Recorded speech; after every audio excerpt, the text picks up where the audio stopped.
नमस्कार दर्शकों, आप देख रहे हैं रॉयल बुलेटिन। इटावा से आज की बड़ी खबर आ रही है, जहां समाजवादी पार्टी के राष्ट्रीय अध्यक्ष और पूर्व मुख्यमंत्री अखिलेश यादव ने केंद्र और प्रदेश सरकार पर जमकर निशाना साधा।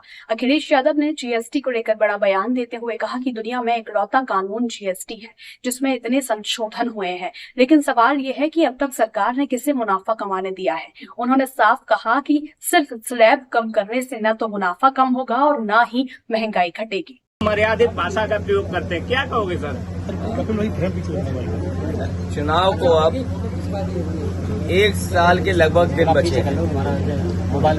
उत्तर प्रदेश का चुनाव 1 साल के अंदर या 1 साल का आसपास समय बचा है सरकार के पास।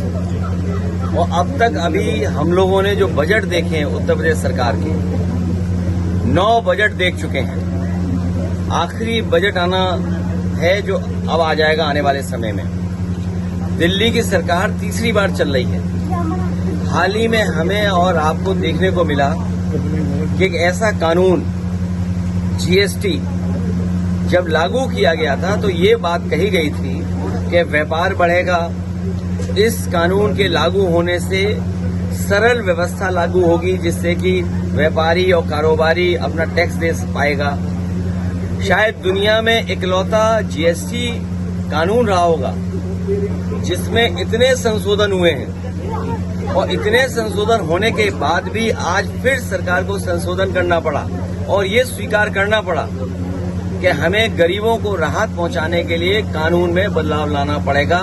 उसका जो स्लैब है वो बदलना पड़ेगा कृषि क्षेत्र में या जरूरत के सामान को लेकर के। तो सवाल ये है कि जीएसटी लागू होने से लेकर के अब तक आखिरकार सरकार ने किसको मुनाफा कमाने दिया?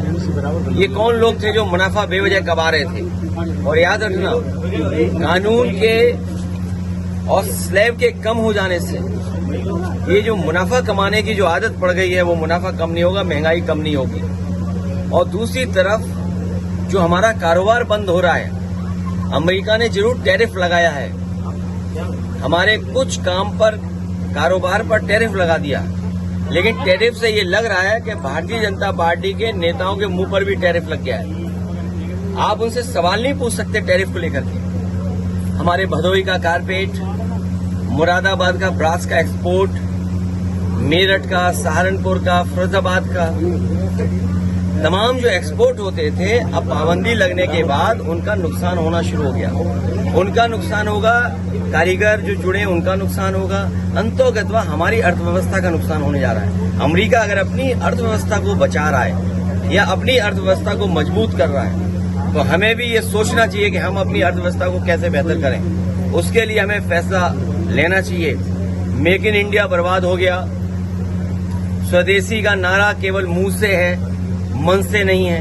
ये बीजेपी के लोग स्वदेशी मुंह से हैं और मन से विदेशी हैं। अच्छा सर, किसान मुख्यमंत्री योगी आदित्यनाथ पर सीधा निशाना साधते हुए अखिलेश ने कहा कि पता नहीं क्यों, लेकिन जब जब मुख्यमंत्री जी इकाना स्टेडियम में जाते हैं तो जनता भाग जाती है। मुख्यमंत्री, उनका कहना था अब जो 2 टीमें हैं उसकी जगह 4 टीमें बन जाएं तो और युवाओं को मौका मिलेगा। देखिए, हमारे मुख्यमंत्री जी को पता ही नहीं है 2 की 4 बना लो, 4 की 6 बना लो, 6 की 8 बना लो। पता नहीं क्या बात है, जब जब मुख्यमंत्री जाते हैं उस इकाना स्टेडियम में जनता भाग जाती है। वहां से जनता नहीं रहती उस स्टेडियम में। जैसे ही जनता को पता लगता है कि हमारे मुख्यमंत्री जी मैच देखने आ रहे हैं, सब जनता हट जाती है। और मैं कहूंगा आपसे, अगर स्टेडियम भरा हुआ रहा हो तो उसकी फोटो दिखाओ, और मुख्यमंत्री जाने के बाद खाली रहा हो तो उसकी फोटो दिखाओ। कम से कम आप पर मास्टर स्ट्रोक नहीं लगेगा। 3 टप्पों के बाद सर मुख्यमंत्री जी।